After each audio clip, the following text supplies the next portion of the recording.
My name is Donna Eastham, and I work at UAMS. I'm a research associate. I have 2 kids, a boy and a girl. Before my heart attack, I was fairly healthy. I did whatever I needed to do. I was mobile and running around and doing everything, working full time. The heart attack took me by complete surprise.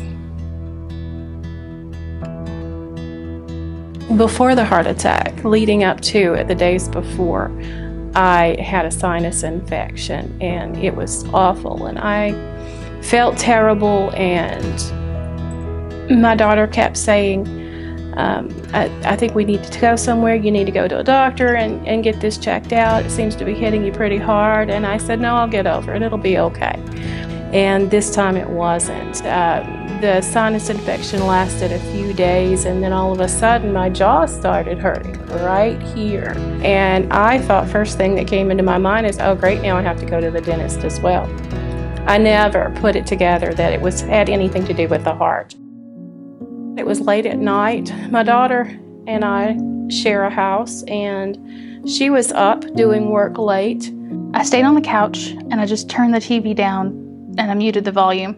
She heard me get up to throw up. I don't even remember throwing up. I was like, okay, it's gotten a little bit worse. And so I texted her and I said, are you okay? And she said, yeah, I threw up again. And I said, do you need to go somewhere? And no response back. I heard this gurgling sound and I'm like, I have no idea where that's coming from. And I walked down the hall, and when I walked in, she was completely prone on her back on her bed. Her nose was turning blue and she was gasping and gurgling. And when I say this, I don't say it lightly, but air starvation is the worst thing to see in someone that you love. And that's exactly what it looked like. My face was swelling, my tongue was swelling out, my throat was closed, I was unconscious and couldn't breathe. And she jumped into action and saved my life. So I went to the bed and I grabbed her and I was patting her face and I said, hey, wake up. All kinds of things were going through my head, like could be a stroke, could be anything. What if it's not this? What if it was something else? 911 operator asked me a few things. They said, it sounds like a heart attack. You need to start chest compressions immediately. They came down the hall. They brought all of their equipment. I said, do you need me out of the way? And they said, no, keep going. And so I continued chest compressions while they set up a defibrillator. And then once they had all the leads on her, they told me to clear, and I jumped back, and then somebody else jumped in. They shocked her a couple times and they said, okay, she's back in sinus rhythm. That was quick. The heart rhythm that started going crazy again, and they shocked me a total, I think, of 9 more times in the driveway before they could even move the ambulance.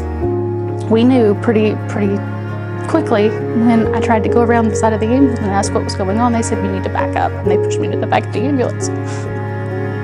And I said, you don't need to see this.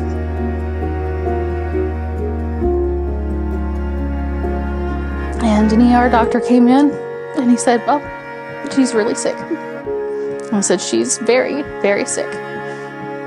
And he says, and I'm going to be honest with you. We don't know how long she's been without air. We don't know how long she was down. And the way she looks right now, you have to think about if there's any brain left and how far do you want us to go in trying to bring her back.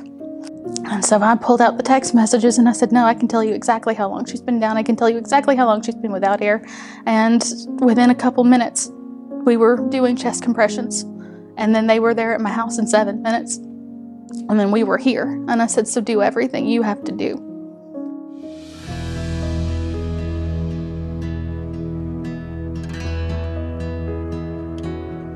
Today I'm doing great. I've had my 3-month checkup. They did another echo, and at the last checkup my blood flow was 60, so straight on average for a normal heart. So there's no damage.